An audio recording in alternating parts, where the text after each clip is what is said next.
Alors je vous remercie tous. Je suis très heureux d'être ce soir devant vous afin de vous présenter de manière synthétique, je l'espère, ma note de synthèse, qui a pour titre de l'individu au collectif, théorie, modèle et expérimentation des mécanismes de gestion de l'information et les apports de la finance, de la comptabilité et du contrôle de gestion. Alors c'est vrai, ma porte d'entrée finalement dans le monde de la recherche académique, c'est la finance. Lorsque j'ai commencé ma thèse, ma directrice de thèse m'avait demandé d'aller regarder s'il n'y avait pas quelque chose à creuser au niveau d'un courant de recherche alternatif à l'époque et plutôt novateur qui était la finance comportementale. Alors, mes premières lectures m'ont vite mené à l'article de Kahneman et Tversky de 1979. Et cet article m'a particulièrement surpris. Surpris pourquoi? Parce qu'il était simple à comprendre, peu d'équations, et il replaçait l'humain au centre du processus de décision. Suite à ça, j'ai décidé effectivement d'orienter toute ma démarche de recherche sur cet axe de finance comportementale. Malheureusement, très vite, j'ai pu constater les critiques fortes qui ont émergé assez rapidement sur ce sujet de la finance comportementale, à savoir une des critiques majeures, qui est celle de Fama, qui est un économiste important, qui a critiqué de manière forte la finance comportementale, notamment sur un de ses fondements, qui est le fait qu'il y ait beaucoup de sur- et de sous-réactions en finance comportementale. C'est-à-dire la finance comportementale essaye de comprendre et d'identifier les biais cognitifs qui ont un impact sur les marchés et qui génèrent des phénomènes de sur- et de sous-réaction à des nouvelles informations. Fama, dans sa critique, explique que la finance comportementale ne peut pas prédire le nombre de sur- et de sous-réactions qu'il y aurait sur les marchés, et donc, à partir de ce moment-là, on peut très bien supposer qu'il y en aurait autant, finalement qu'elles se compenseraient, et qu'au bout du bout, la finance traditionnelle, dont il est l'un des pères fondateurs, serait finalement pas attaqué, pas remis du tout en question par la finance comportementale. Alors c'est un point important et qui a finalement été la ligne directrice de tous mes travaux depuis le doctorat et qui m'a amené à m'intéresser finalement, pour résumer, à l'humain, la manière dont il traitait l'information, dont ces informations pouvaient s'agréger et mener à des conséquences collectives importantes, voire majeures, au premier rang desquelles on peut trouver, ça a été expliqué tout à l'heure, des krachs boursiers.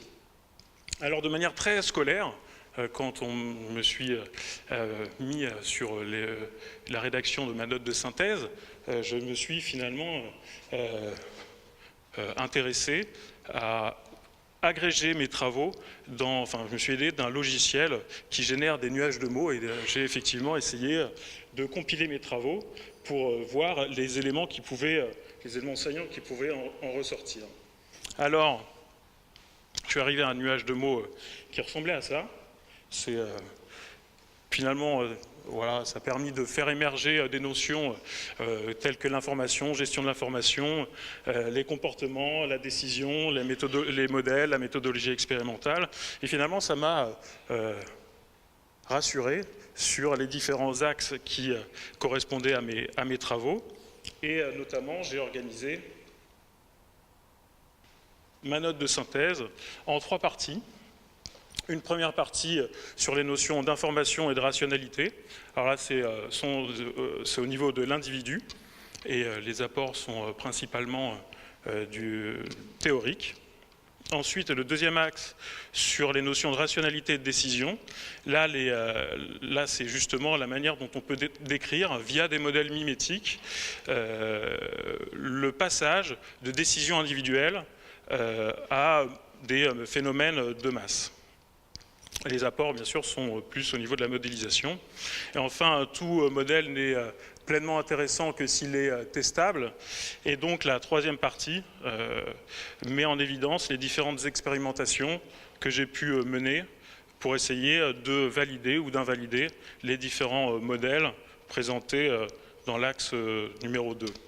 les apports étant donc principalement des apports méthodologiques. Alors brièvement, les principaux résultats. Cette note de synthèse et puis mes travaux ont pu permettre de mettre en évidence que l'information est largement sous-théorisée dans les travaux académiques, en sciences de gestion en général et en finance en particulier, alors que faire du management, c'est fondamentalement gérer de l'information. C'est évident dans les domaines du chiffre. Le comptable va produire de l'information, le financier va l'analyser et l'auditeur ou le contrôleur de gestion va la vérifier. Mais l'information, en finance notamment, est appréhendée comme un tout. Elle est appréhendée comme un tout et considérer les informations en catégories va permettre, et c'est ce qu'on a pu montrer dans le cadre de la note de synthèse, d'avoir des résultats assez intéressants. La dimension aussi stratégique de l'information doit davantage être intégrée selon nous. Ensuite, pour terminer sur les principaux résultats, la méthodologie expérimentale décrit le passage de manière assez claire entre les décisions individuelles et les phénomènes de masse, notamment dans l'explication des cracks boursiers. C'est une méthodologie qui est largement aussi sous-employée en sciences de gestion en général et dans le cadre de recherche en contrôle de gestion et en comptabilité. C'est notamment sur ce type de méthodologie que nous souhaitons continuer d'investiguer.